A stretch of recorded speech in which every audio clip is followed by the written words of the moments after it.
Presumo que no hay dudas, ¿ya? Voy a empezar a compartir mi pantalla, por favor avísenme si pueden ver, porque creo que la anterior clase tenía un poco de problemas con mi pantalla. ¿Pueden ver mi pantalla? ¿Sí? Sí,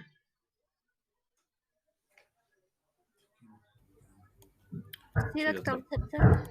Gracias, muchísimas gracias. Por favor, vamos a tratar de hacer lo más dinámico posible esta clase, por el hecho de que les digo que es una, un tema relevante en el sentido de sistema, pero me parece que es muy teórico, o sea, no sé, creo que el que ha hecho la materia está un poco trasnochado, el que ha hecho los, los temas. Ya, si pueden ver mi pantalla, confirmadísimo, voy a apagar mi cámara para que ustedes puedan tener conocimiento, ¿ya?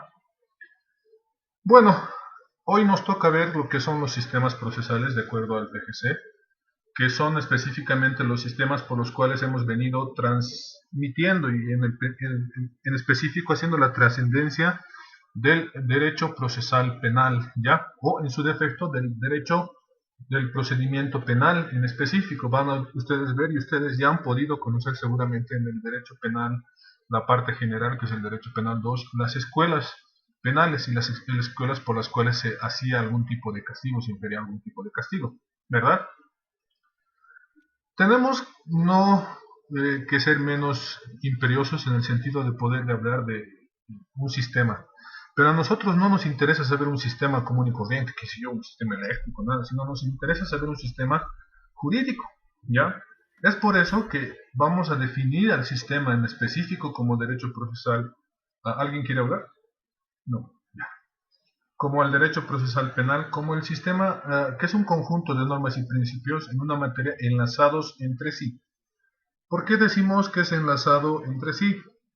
Porque específicamente cuando ustedes tengan el entendimiento de por qué nace el proceso o una necesidad de un proceso que hemos hablado en anteriores clases, van a tener que tener la necesidad de poder llegar a una verdad histórica de un hecho, pero no bajo un simple argumento o una simple suposición, ¿ya?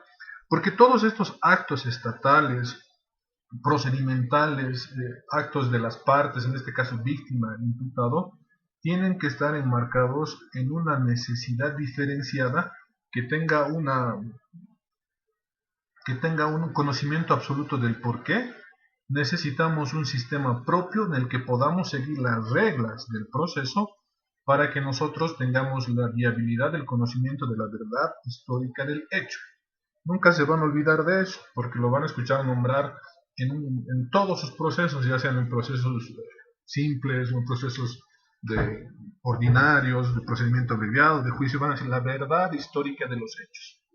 ¿Por qué hacemos definición en específico del sistema de la verdad histórica de los hechos? Porque cuando ustedes entienden que ha sucedido una vulneración a un bien jurídico protegido específicamente hay un hecho, un acto concreto por el cual se ha manifestado. No todos los delitos son iguales. Pueden tener la misma tipología del delito, pero cada delito es especial y único en su accionar, en su cometimiento, por así decirlo, ¿verdad?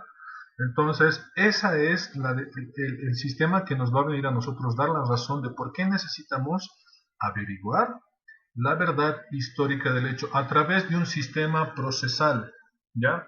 Seguramente ustedes van a llevar o han debido llevar derecho procesal específicamente, que es un conjunto de sistemas muy lindo en el sentido en el que, por ejemplo, en la UNSA sí se lleva derecho procesal simplemente como tal, no se especifica el derecho procesal penal, civil, todo, pero ya se habla más de la parte orgánica, por ejemplo, ¿verdad? En el sentido de la necesidad. Igual van a poder entender ustedes que en materia civil, por ejemplo, el sistema procesal va a determinar la luz de un hecho propiamente, ¿verdad? Ya puede ser una pretensión simple o una pretensión múltiple, en el sentido en el que podamos determinar cuál es la verdad, por ejemplo, de un contrato, ¿verdad? Y es lo mismo que va a suceder en el derecho procesal penal. Para determinar, por ejemplo, la estafa de una persona en cuanto se ha suscrito un contrato de préstamo de dinero, la doctrina nos dice que en cuanto a delitos de préstamo de dinero, por ejemplo, eh, el derecho penal no interviene porque es de última ratio, ¿verdad?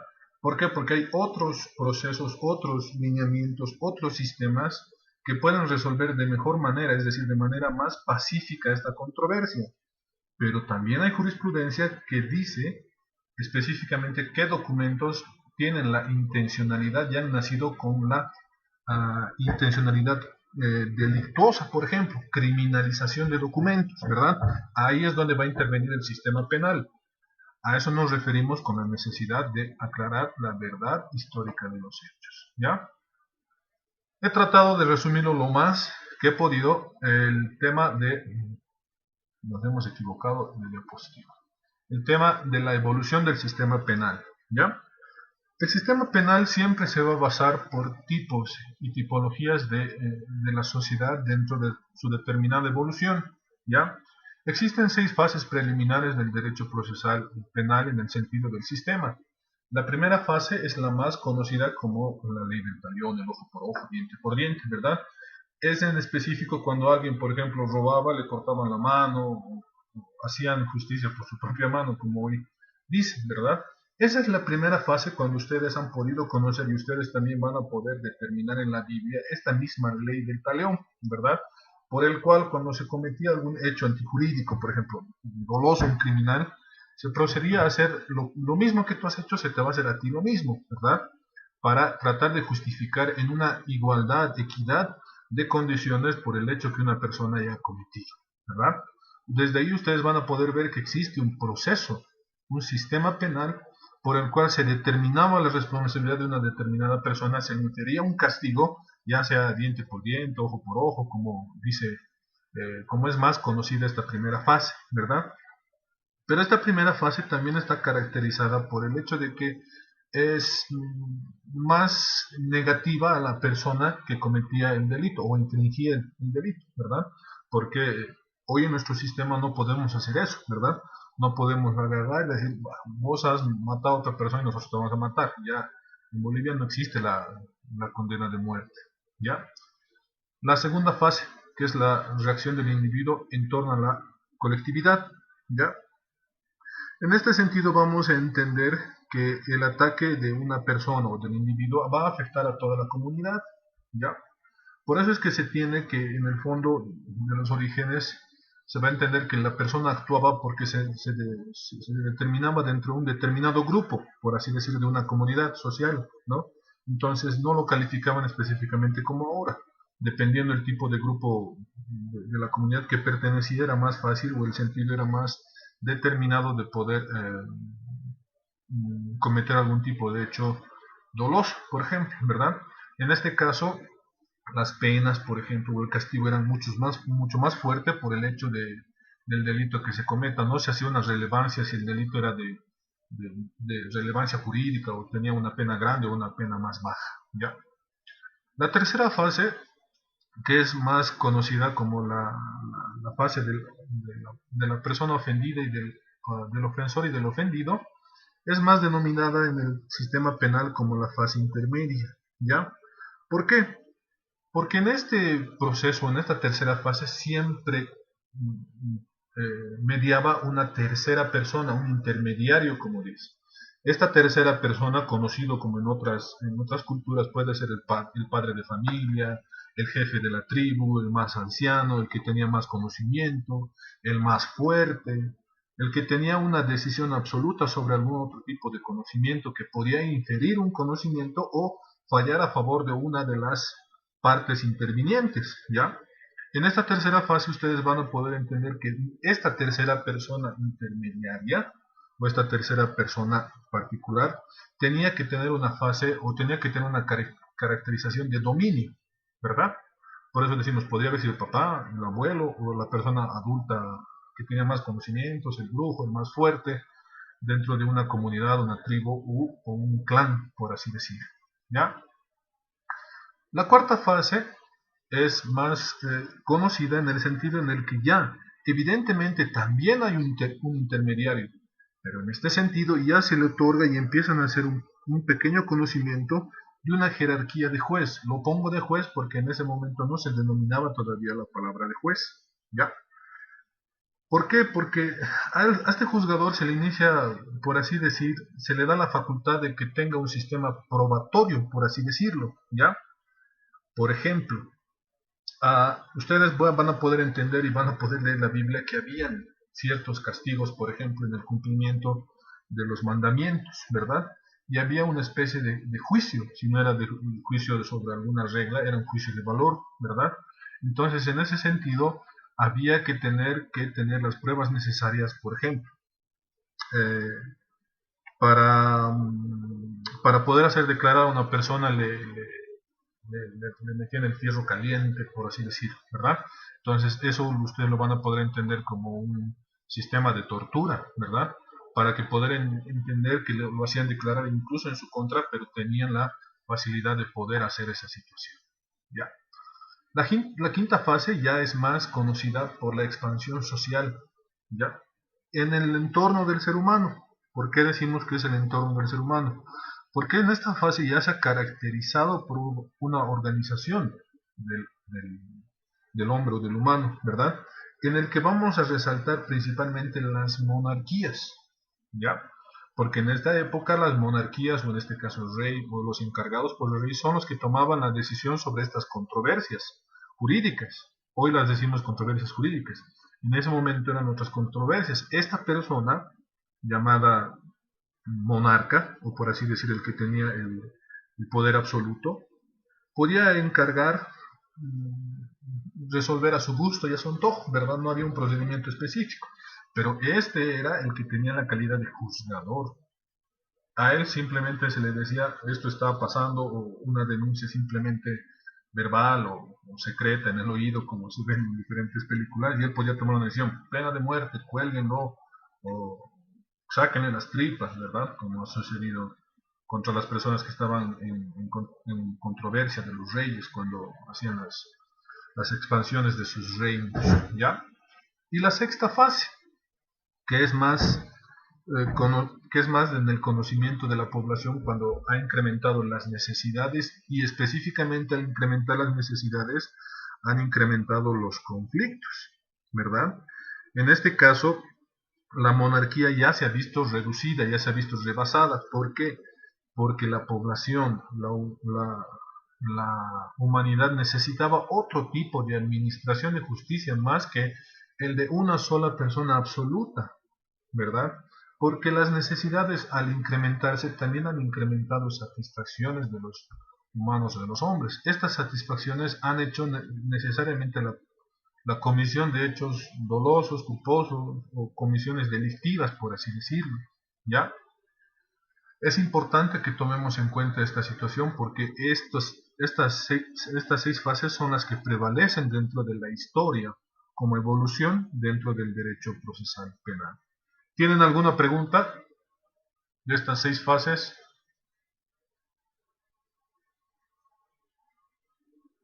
No, doctor, está muy clara las fases. Gracias, muchas gracias. Por favor, sí, aunque sea me dicen un no, ya yo por lo menos continúo. ¿Ya? Tenemos que también hablar de los sistemas procesales tradicionales, ¿ya? En específico vamos a hablar de unos cuantos sistemas tradicionales, incluso vamos a llegar al sistema tradicional boliviano, ¿ya? Tenemos que entender que la invasión a la España primitiva por culturas antiguas. Ustedes saben que España se ha dedicado a hacer una conquista global por todo el mundo, ¿verdad? Se ha colonizado en diferentes épocas, en diferentes situaciones, pero antes de eso, España también ha sido coloniada por otras situaciones. Ustedes han debido ver en la historia, en libros, en películas, cuáles han sido los grandes dominantes dentro del derecho procesal penal, por así decirlo, que antes no se denominaba derecho procesal penal, pero sí tenía una cierta característica de castigo hacia las personas que cometían algo que estaba en contra del pensamiento en ese momento del que tenía el dominio, por así decirlo, ¿ya? Es por eso que nos tenemos que ir a Grecia, ¿verdad? Ustedes han debido ver esto en teoría del Estado, y si no es en teoría del Estado, han debido ver en derecho constitucional, ¿ya? ¿Por qué decimos que Grecia? Porque Grecia ha generado muchas instituciones jurídicas, más allá de ser filósofos, políticos, excelentes gobernadores, ¿ya? ¿Por qué? Porque Grecia ha generado un tribunal, por así decirlo, de la Asamblea del Pueblo. Ustedes, como les digo, van a poder leer en libros, películas, documentales, van a ver que el pueblo tenía participación en esta asamblea. Esta asamblea estaba conformada por las personas más antiguas y las sesiones eran reservadas y eran de carácter privado, por así decirlo, ¿ya? Porque es bien importante nombrar el sistema griego y la dominación griega en la evolución del sistema penal. ¿Por qué? Porque esta participación popular del pueblo, específicamente constituido en un tribunal, generaba esta decisión sobre las personas a las que les regía, ¿verdad? Es que en este sentido, este tribunal, por así decirlo, por así nombrarlo, tomaba la decisión en cuanto a los delitos de acción pública que tenían interés a la sociedad. Ustedes ya van a ver pena de muerte, lo desterraban, lo capaban, le cortaban una mano o tomaban algún otro tipo de decisión, ¿verdad? Desde Grecia ha venido incluso las decisiones optadas por este tribunal han generado diferentes imperios, ¿verdad? Diferentes reyes, diferentes emperadores que hayan dominado incluso por la decisión de este tribunal, si se han dado cuenta, ¿verdad?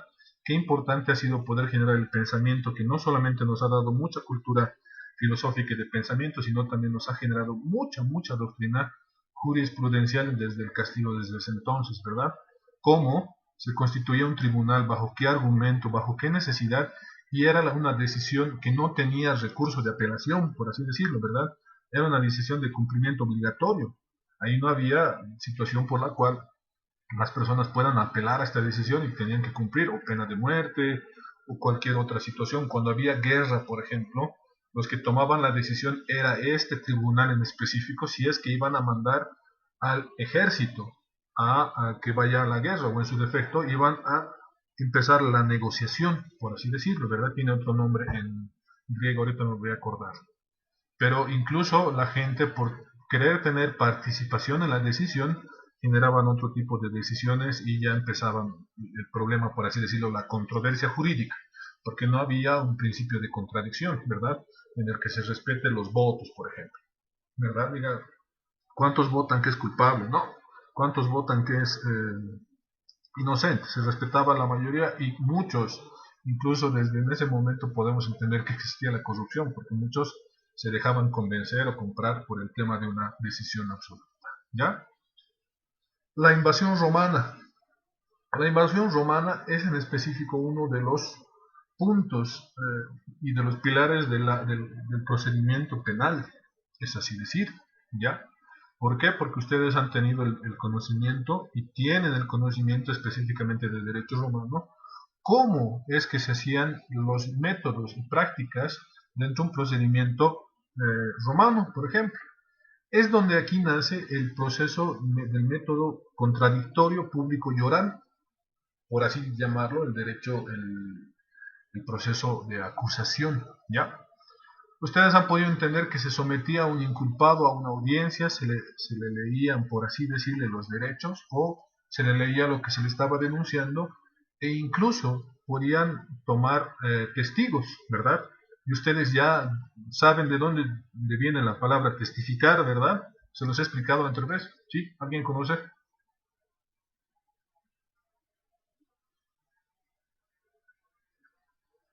¿Alguien sabe qué es testigo? ¿Nadie? Persona que da testimonio de algún hecho o acto. Exacto, esa es la definición y el concepto, pero en Roma a los testigos, bueno, a la persona que iba a dar su declaración en contra de una persona o a favor de una persona, para que diga la verdad, procedían a apretarle y había una maquinita, o si no era una maquinita, era una persona particular, que le presionaba los testículos para que diga la verdad en cuanto a lo que conoce. Si se dan cuenta, suena pues incluso torturador, ¿verdad? Pero los romanos creían que bajo esta convicción la persona que iba a dar su declaración o su atestación iba a decir la verdad porque estaba sometido a un dolor que no podía, porque en ese momento tienen que entender que, por así decirlo, las mujeres no podían testificar, simplemente se sometían a lo que decía el padre de familia, el pater familias, ¿verdad? Pero en específico es eso, la definición que tú nos has dicho, Hernán, es el concepto, la definición, ¿verdad? Pero en Roma les agarraban, como les digo, los testículos para que digan lo que conocen. Entonces, si ven el procedimiento que tenían, era un poco complicado, ¿verdad?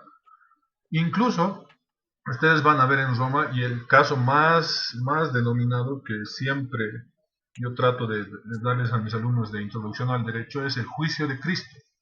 ¿Han leído ustedes el juicio de Cristo?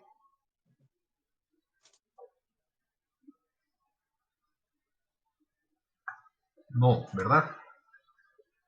Descárguense y van a ver que es muy interesante y ustedes van a poder ver si es que, ¿cuál es la pregunta en esto del juicio de Cristo? Si el juicio ha sido justo, si el juicio ha sido enmarcado en el debido proceso, si existía la relevancia de poder castigarlo por la simple mención de que era un falso Mesías. Y ustedes van a ver que más allá de ir a un tema religioso, tiene alto contenido jurídico, ¿verdad? Si pueden, no les voy a dar de trabajo porque es un extenso. Bueno, hay partes resumidas. Si pueden leerlo, es muy interesante, muy interesante.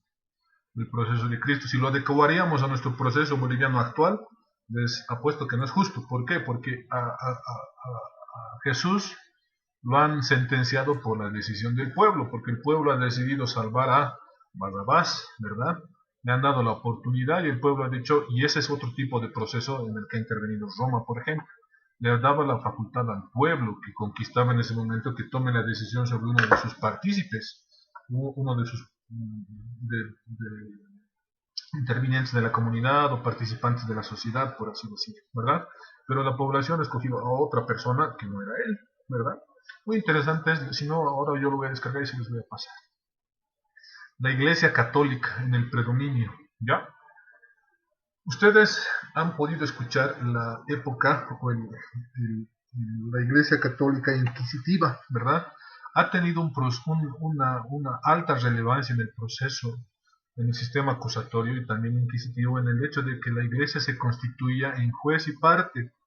Por el hecho de una simple denuncia por oficio, ellos procedían a declarar culpable a una persona, por ejemplo, de herejía, de algún otro tipo de satanismo, brujería, algún otro tipo de situación que no era relevante a la sociedad, porque no podían demostrar que una persona, por ejemplo, por ser ateo, por no creer en Dios, estaba haciendo herejía, ¿verdad? Pero qué importante ha sido porque le hacían un proceso sumario, por así decirlo, un proceso facilito, en el que lo sentenciaban, lo culpaban y le decían te vas al calabozo, o vas a sufrir tortura, o vas a tener este tipo de castigo, pero que no era justo, por así decirlo, por el mismo hecho de un pensamiento. Pero tomen en cuenta que la Iglesia tenía un grado jerárquico desde el Papa, ¿verdad? Y desde el Papa a los demás, no sé cómo se llaman, los arzobispos, creo, ¿verdad? En diferentes regiones. ¿Quiénes eran los que tomaban las decisiones? Más allá incluso de la monarquía, ¿verdad? Son los que aconsejaban un determinado procedimiento para una determinada persona, ya era a gusto y conveniencia, por así decirlo, ¿ya? Ustedes han podido ver igual en derecho procesal, en derecho constitucional y teoría del Estado, la Revolución Francesa, ¿ya? La Revolución Francesa nos ha dado un hito muy importante en cuanto a procedimiento penal o en cuanto a procedimiento propiamente dicho. ¿Por qué? Porque más allá de haber hecho un hito históricamente, esta revolución ha generado un enmarque grande en cuanto a la relevancia social de los derechos y los alcances de los ciudadanos. ¿Ya? Desde este punto de partida, la gente se ha desenmarcado de la monarquía y ha empezado a tener una situación más preferente en cuanto a sus derechos, a reclamo, a poder tener otro tipo de situación, en el sentido en el que se ha juzgado de diferente forma y no por la monarquía, ¿ya? Ustedes van a poder ver en el trabajo, bueno, que lo voy a colgar ahora en la plataforma, hay diferentes artículos que han sido los específicos que han dado la Declaración del Derecho y del Hombre y del Ciudadano en el límite y alcance de los ciudadanos en cuanto a la Revolución Francesa. 3 artículos principalmente. El artículo 7 de esta declaración nos dice que ningún hombre puede ser acusado, detenido ni arrestado, sino en casos determinados por la ley y según las fórmulas que ya haya escrito o prescrito. El artículo 8 nos dice que la ley no debe establecer sino pena estricta y evidente necesaria, y que ninguno puede ser castigado sino en virtud a la ley establecida. Y el artículo 9, todo hombre puede y se le presume la inocencia hasta que sea declarado culpable.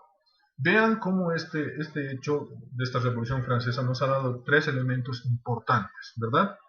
Ningún hombre puede ser acusado si no está determinado por la ley. 3. Se debe evitar los castigos en el sentido de que haya una ley o la ley no haya promulgado el delito, ¿verdad? El tipo del delito hoy en día. Y que todo humano se le presume la inocencia. Vean cómo esos 3 elementos tan importantes del derecho de la Revolución Francesa nos han generado un hito a lo largo de la evolución del derecho procesal penal, ¿verdad? Como sistema. Qué importante ha resultado ser la Revolución Francesa, ¿ya? En Bolivia, el derecho procesal penal o el derecho procedimiento penal ha tomado conocimiento incluso desde el Incario, ¿verdad? ¿Por qué? Porque el sistema en el que nosotros vivíamos, o bueno, nos constituíamos en el Incario, era una sociedad más, por así decirlo, una sociedad comunal, conmutativa, solidaria, específicamente reconocidas en la modalidad del trabajo grupal, por así decirlo, ¿verdad? En este sentido, se ha podido tener el conocimiento que, por ejemplo, como ustedes leen en pantalla, ¿no ve? El Inca tenía como base jurídica la esencia y la aspiración divina. Ustedes saben que nuestros antecesores, o bueno, los antepasados incas creían en el sol, la tierra, la luna, y en los cerros, en los montes, ¿verdad? Pero este castigo específicamente no iba específicamente un proceso, por así decirlo. Era rápido el proceso, ¿verdad? En cuanto a los 3 principios procesales que hoy siguen siendo emanados en nuestra Constitución Política del Estado. No robarás, no mentirás, no seas flojo, ¿verdad? De diferente forma, y esto lo vamos a encontrar incluso en el derecho canónico que está como evolución del derecho procesal penal, ¿verdad? Entonces bastaba que uno sea mentiroso, un flojo o sea un ladrón y ya le infringían el castigo. Podría ser muerte, lo desterraban o incluso lo desterraban él y a toda su familia, ¿verdad? Como les había comentado hace mucho tiempo la teoría el castigo del Hachatata danzante, ¿ya? Que voy a buscar, hasta ahora no se los he pasado, pero se los voy a pasar. En Bolivia hemos tenido también la evolución en cuanto al sistema procesal penal de la colonia, porque ustedes ya conocen la historia boliviana, a nosotros nos han colonizado. Cuando ha venido la colonia específicamente, nuestro derecho, por así decir, procesal penal incaico ha cambiado, ha revolucionado.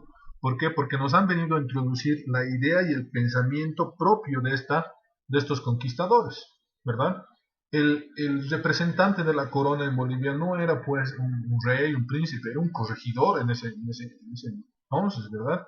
Entonces, este corregidor es el que tomaba las decisiones sobre los castigos, en este caso, que eran relevantes en cuanto a la situación que él consideraba necesaria, ¿verdad? Porque nuestras personas, los que han sido conquistados, los incas, no se sometían del todo, ¿verdad? Entonces procedían al castigo según el pensamiento y la doctrina que tenía la colonia, ¿verdad? Porque la colonia había una persona, al corregidor se le ponían conocimiento, por ejemplo, que los esclavos no estaban haciendo caso y los tenían que, denle 100 latigazos a cada uno, por ejemplo. Eso es algo que no preveía, por ejemplo, el derecho procesal incaico, ¿verdad? Pero la colonia ya lo ha insertado como un medio de castigo y como un sistema por el cual se va a proceder a un castigo, a inferir un castigo en cuanto a la vulneración o en cuanto a la situación de un agravio. ¿Ya? Estamos bien, ¿no, chicos? Tenemos 40. Ya. Nos toca, ¿hay alguna duda con la evolución? No, doctor. Eso, gracias. No, Gracias. todo está claro. Gracias. Gracias. Muchísimas gracias. Nos toca pasar al sistema acusatorio, ¿ya? El sistema acusatorio es todo aquel que da prelevancia e impulsa una parte del proceso, desde su iniciación, su sustanciación, incluso hasta el final, ¿verdad? Esencialmente el proceso acusatorio es oral y público, caracterizado por la participación de los ciudadanos.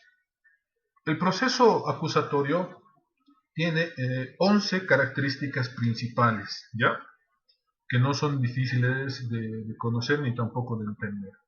Como su nombre lo dice, el proceso, el sistema acusatorio por el cual hoy casi Bolivia y nosotros nos encontramos enmarcados, es principalmente, como su nombre lo dice, acusatorio.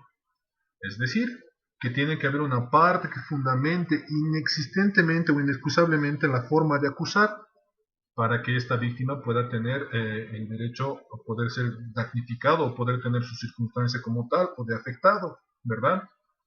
Siempre van a entender que dentro del proceso hay una parte que obligatoriamente tiene que acusar. En Bolivia hoy se llama Ministerio Público, ¿verdad?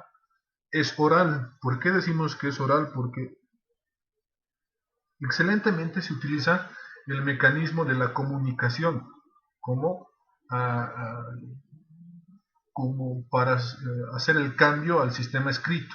Evidentemente hacemos solicitudes mediante escritos, pero la fundamentación de muchas situaciones es de vía oral, de boca, de labio, ¿verdad? Mediante la comunicación en el sentido en el que nosotros vamos a poder hacer conocer lo que a nosotros nos interesa en cuanto a la, por ejemplo, vulneración de un hecho. ¿Por qué decimos que es público?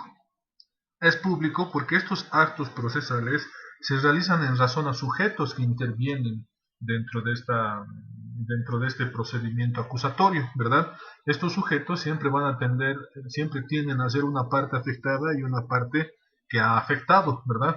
Imputado, víctima hoy en día, ¿ya?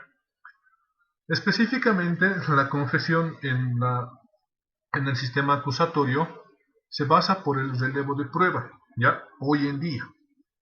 ¿Por qué? Porque tiene un mecanismo, tiene un valor probatorio, pero siempre va a adquirir valor probatorio cuando coincidan con esta relevancia de carga de prueba, que es decir, que se pueda obtener de un mecanismo por el cual no haya sido inferida, no haya sido obligada, no haya sido presionada, por así decirlo, ¿verdad? Por así decirlo en un tema garantista.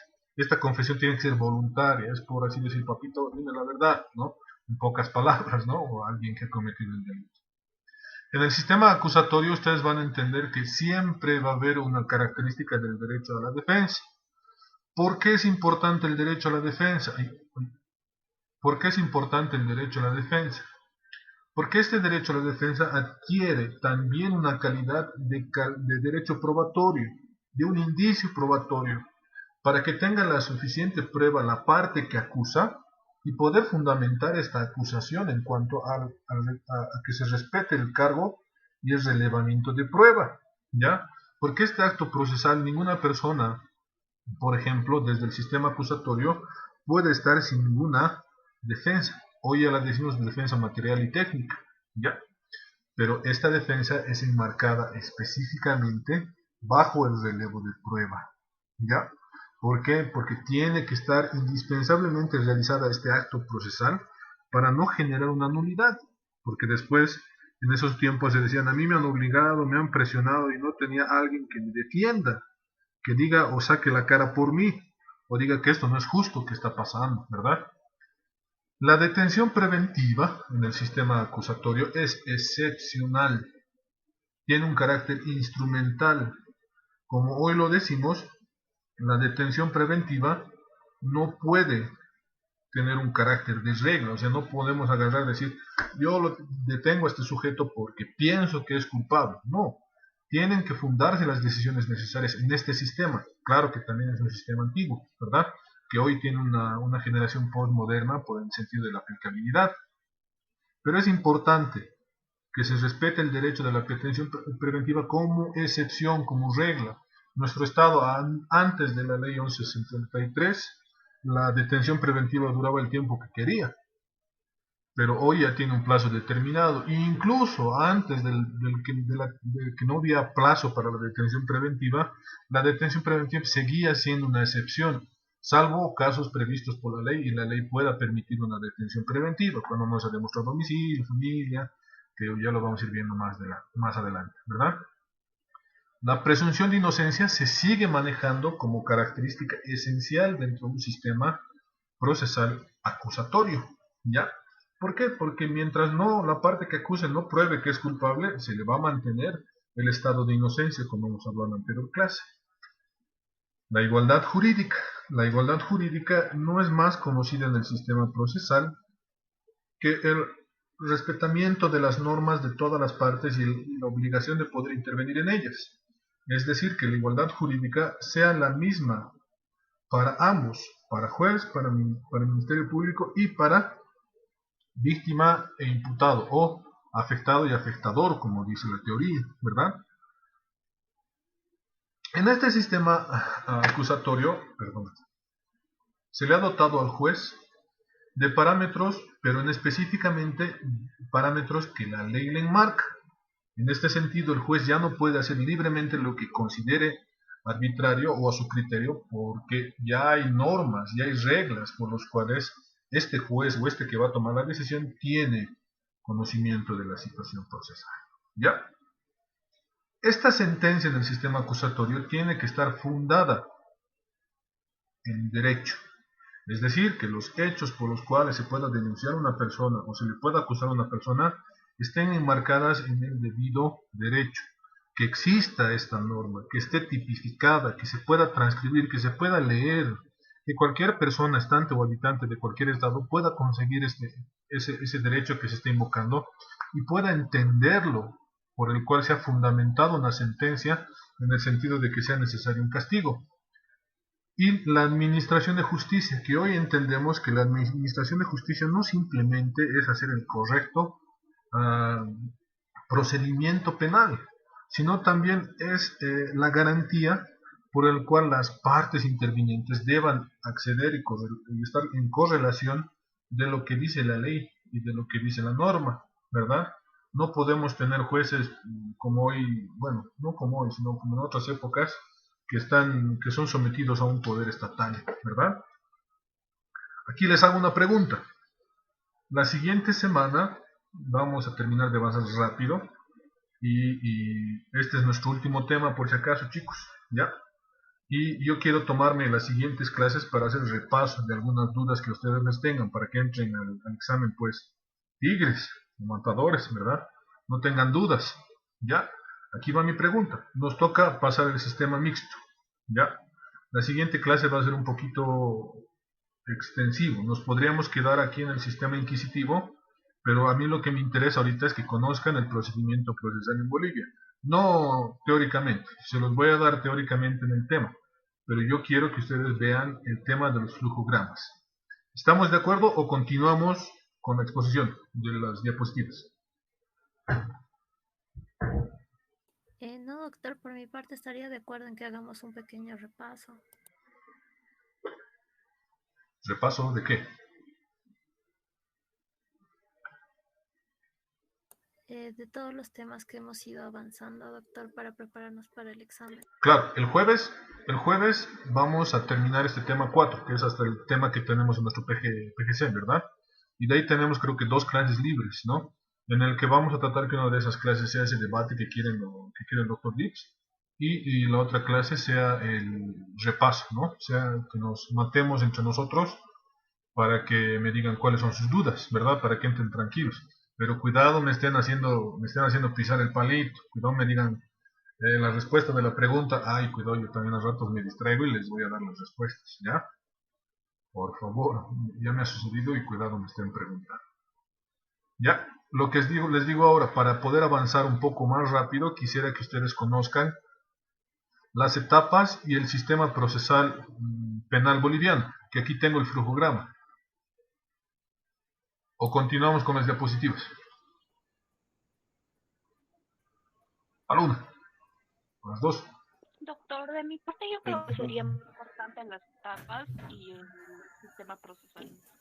Ya. El Excelente. flujograma, doctor, de mi parte. 2.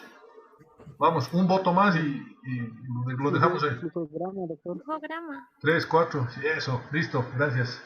Ya hemos juntado todos, ¿ya? Este es el flujograma que ustedes lo van a encontrar en el Ministerio Público. Es un flujograma por el cual se han sido partícipes muchas personas. Hemos tratado de que sea lo más viable posible dentro de los lineamientos, ¿ya? Ustedes van a poder ver las etapas del proceso, ¿ya? Este flujograma, no se preocupen, yo se los voy a pasar hoy día mismo al chat del grupo, ¿ya?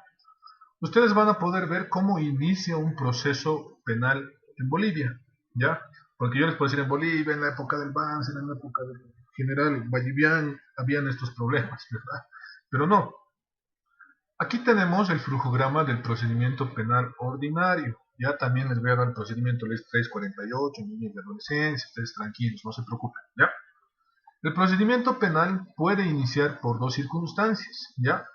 Puede iniciar por una denuncia, que esta denuncia puede ser verbal o escrita ante la policía, la fiscal. Cuando sea verbal se hará un registro del formulario único de la oficina, o por una querella, que esta querella necesariamente tiene que ser escrita. Ustedes ven que esta denuncia puede ser incluso de oficio por el Ministerio Público o por acción directa, ¿ya? Que nos estamos avanzando, que está más abajo, ¿ya? Esta denuncia se va a remitir a la policía o a la fiscalía, ¿ya? Nos vamos al 284. La policía va a informar al fiscal de materia dentro de las 24 horas consiguientes, según el artículo 288 de la ley 1970, más conocida como el Código de Procedimiento Penal, ¿verdad? Se informa al fiscal en el caso de que la policía tenga noticia fehaciente de la comisión de un delito de acción pública, informar dentro de las 8 horas la intervención a la policía y a la fiscal, ¿verdad? Aquí está lo que decimos la acción directa, ¿verdad? Pero esta comisión de un hecho delictivo nos va a llevar a la parte de aquí abajo, ¿verdad? Ahora nos vamos a ir a la fiscalía.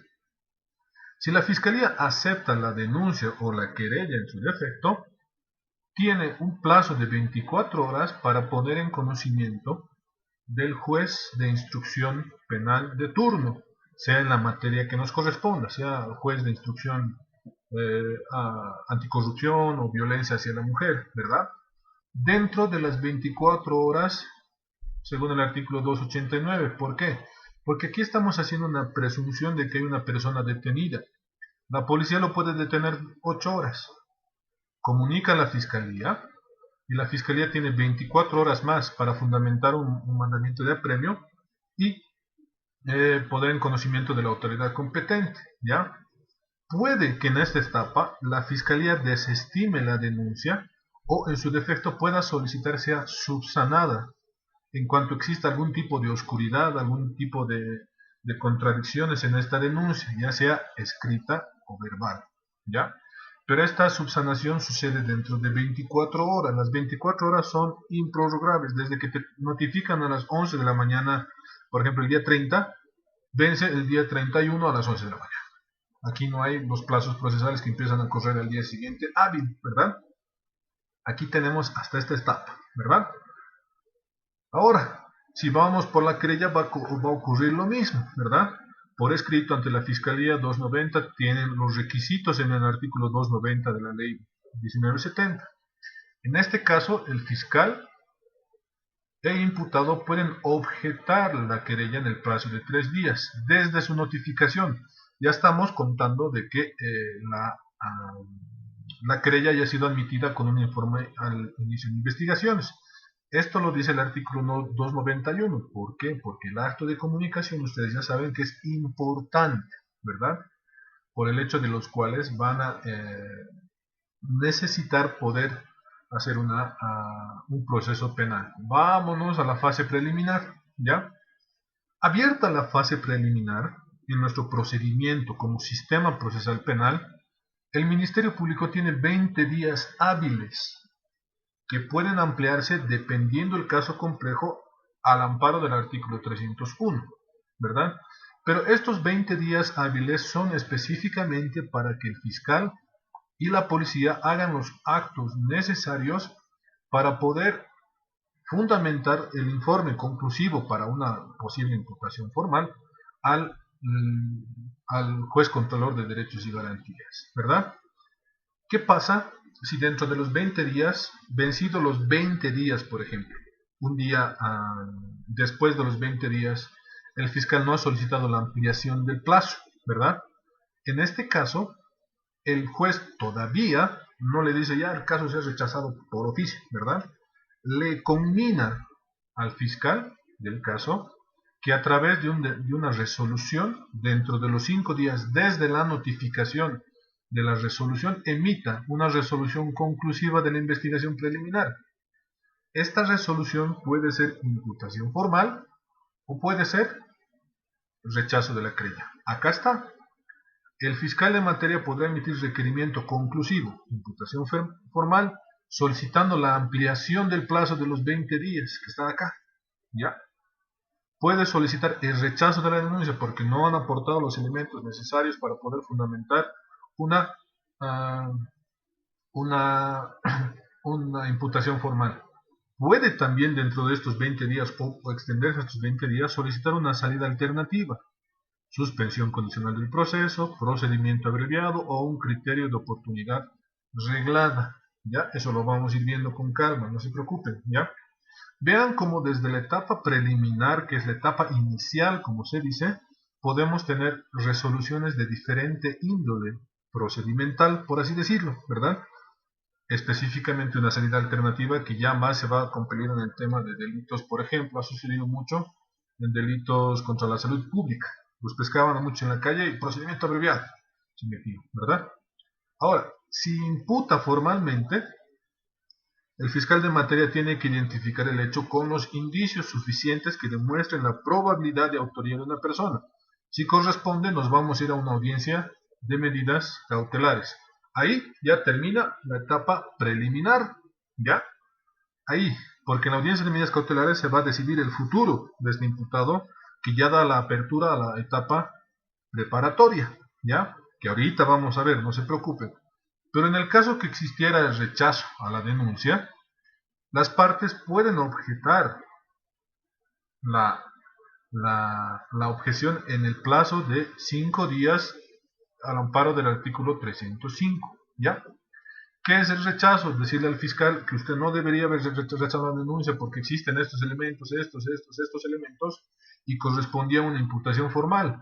Este rechazo va a ir al fiscal departamental, quien es el máximo o la autoridad ejecutiva máxima del Ministerio Público, que puede tomar una decisión si correspondía jerárquicamente el rechazo de la denuncia. Este fiscal departamental tiene la facultad de poder confirmar la resolución rechazada o en su defecto revocar la decisión. Y le va a decir al fiscal, usted debería haber imputado. Entonces, miren, de acá nos retrotraemos, nos vamos a la imputación formal y se abre la etapa preliminar. ¿Se dan cuenta, verdad? ¿Cómo es de importante conocer, por ejemplo, este pequeñito flujograma que solo es de la etapa preliminar? ¿Ya?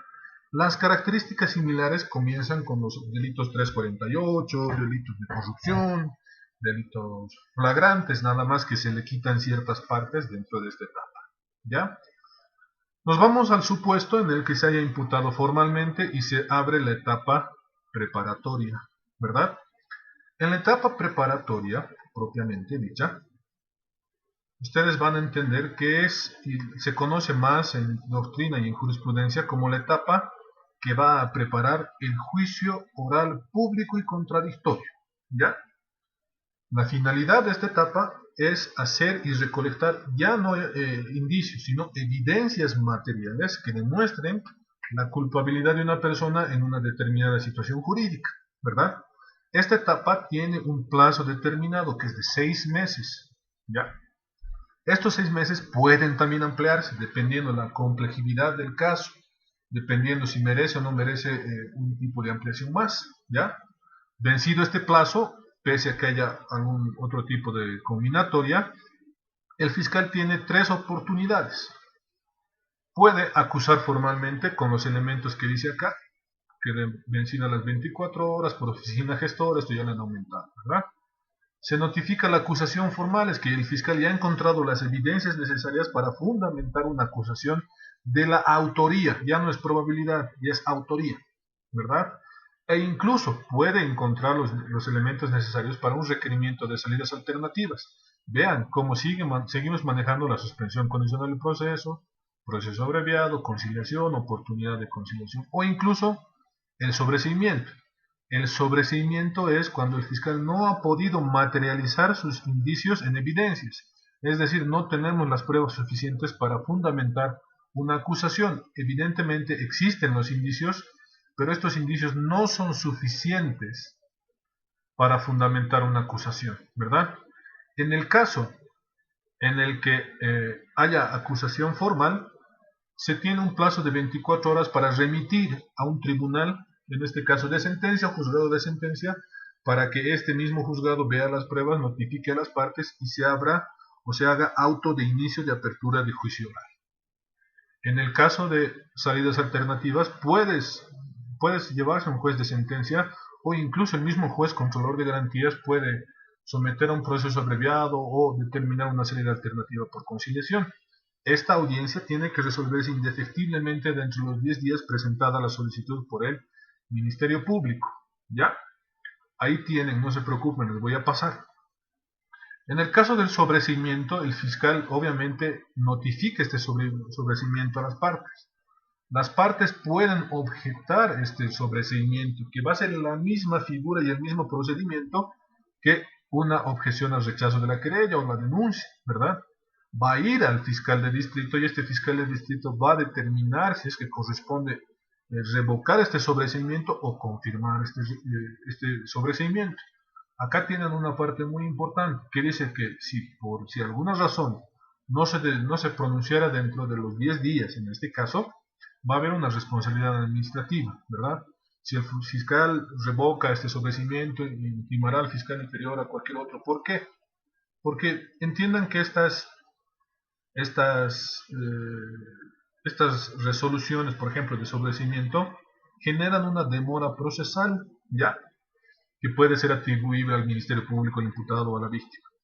En esta etapa preparatoria también se puede plantear una subtapita, como una subetapita, un proceso dentro de otro proceso que se llama incidentes y excepciones, que los vamos a ver en específico uno por uno.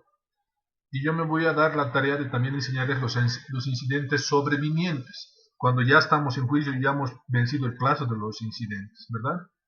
Los incidentes se tramitan por la vía excepcional. En específico, los incidentes tienen un plazo para ser planteados, 10 días desde el inicio de investigaciones o 10 días del notificado el acto que vulnere la garantía jurisdiccional o en su defecto 10 días de notificada la imputación formal. A la imputación formal le meten nulidad de imputación formal, actividad procesual defectuosa por defecto absoluto, relativo, prescripción, un montón de situaciones, ¿verdad? Vámonos al supuesto que hubiera acusación fiscal. Se abre la etapa de juicio.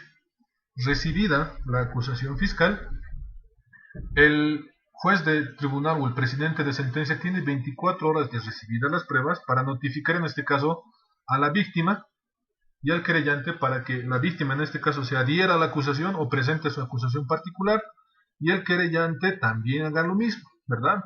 Para que vencido el plazo de 10 días de notificadas la víctima o el querellante se adhieran o presenten su acusación particular, se notifique al imputado, ¿verdad? Para que el imputado pueda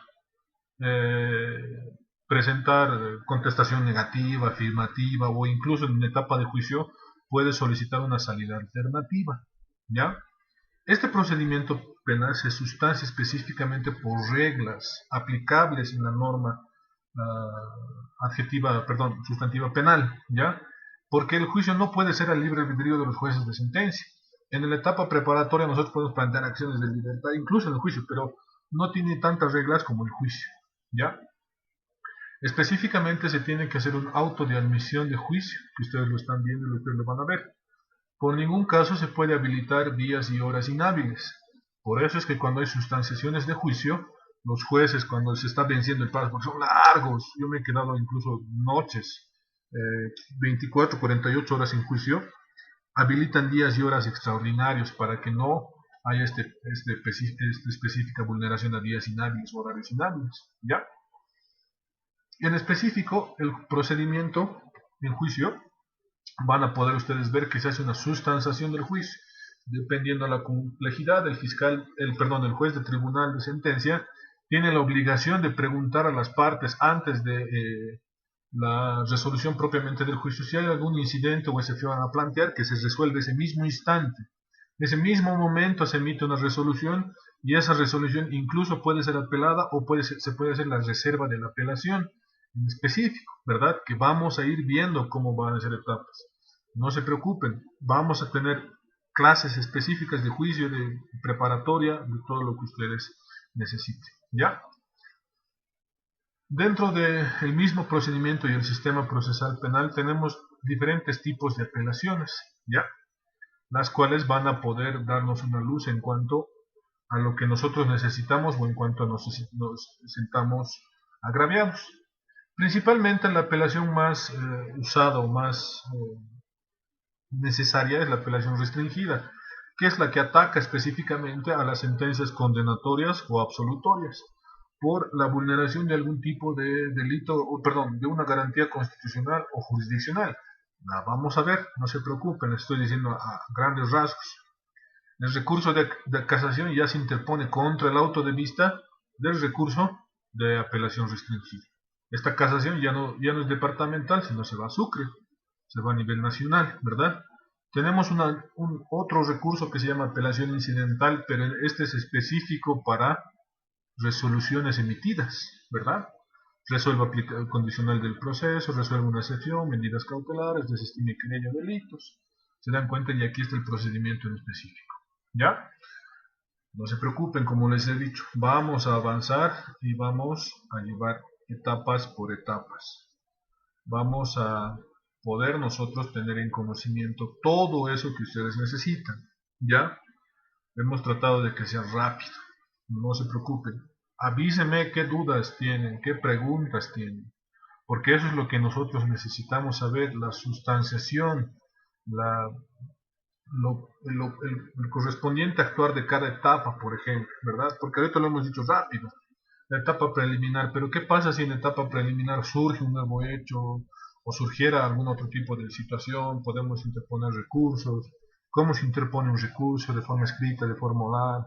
En juicio oral incluso se pueden plantear incidentes de actividad procesal defectuosa a viva voz contra una decisión que tomen en ese mismo momento, se resuelve ese mismo momento, derechos de réplica, dúplica, tríplica, incluso cuadríplica, cuando el tema es muy moroso, ¿verdad? O cuando hay multiplicidad de imputados.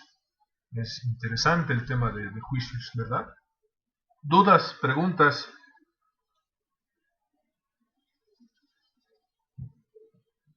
Bueno, doctor, más que todo pregunta o es duda, sino es que es llevar a la práctica, porque como dice, son distintos plazos y procesos que al final de cuentas eh, es saberlos poner en práctica, nada más creo, ¿no?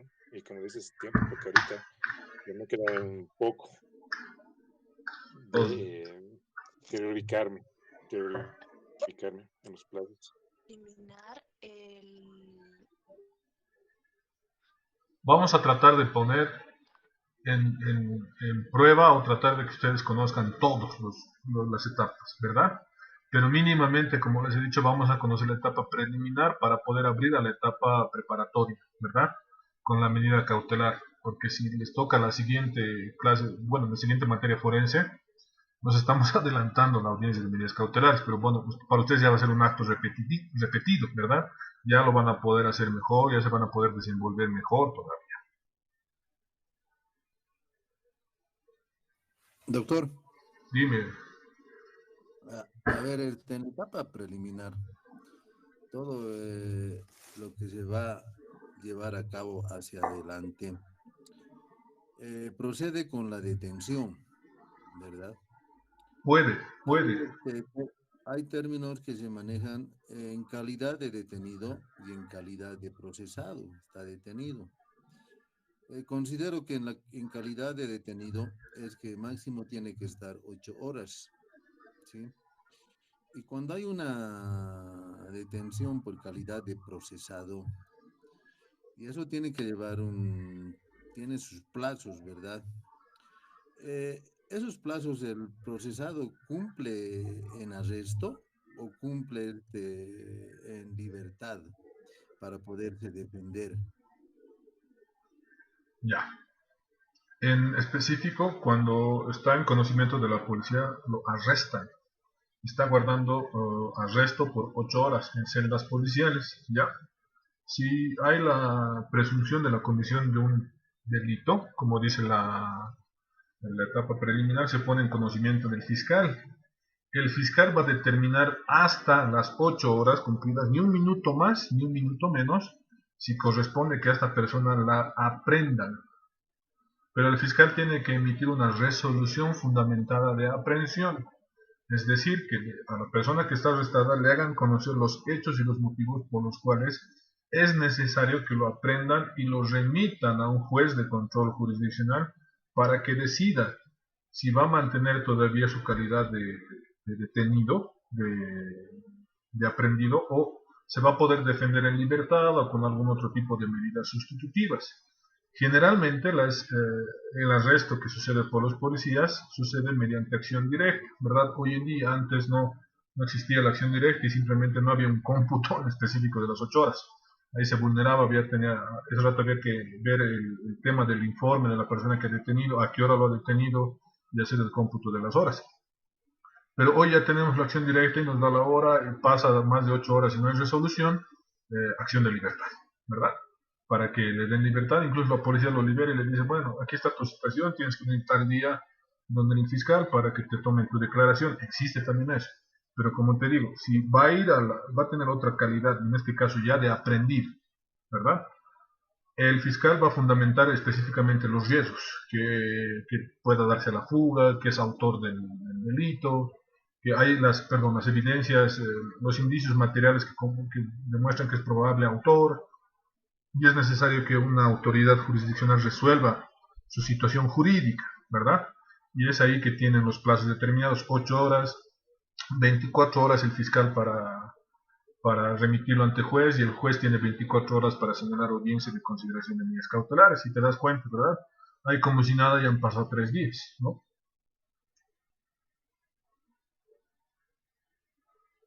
Ya bien, doctor. Y si el caso es en flagrancia, ¿es el mismo proceso? Si es flagrante, los delitos flagrantes tienen su propia relevancia. A conocimiento del Ministerio Público y a conocimiento del juez de control de garantías jurisdiccionales. Se va a respetar los plazos, van a decir, lo ponemos el juez va a decir, tengo 24 horas para señalar audiencia.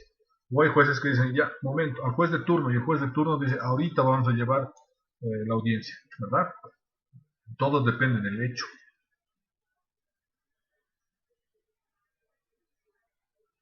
Perfecto, doctor, gracias.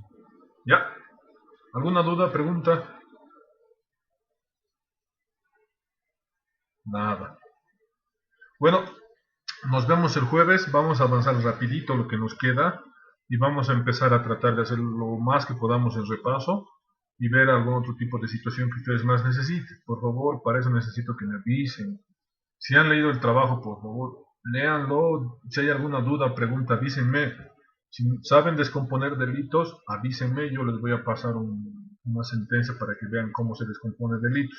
Pero si yo no sé, pienso que están haciendo bien o que me han entendido súper bien la tarea. ¿Ya? Entonces, Doctor, dime. por favor, ¿nos podría pasar esa sentencia?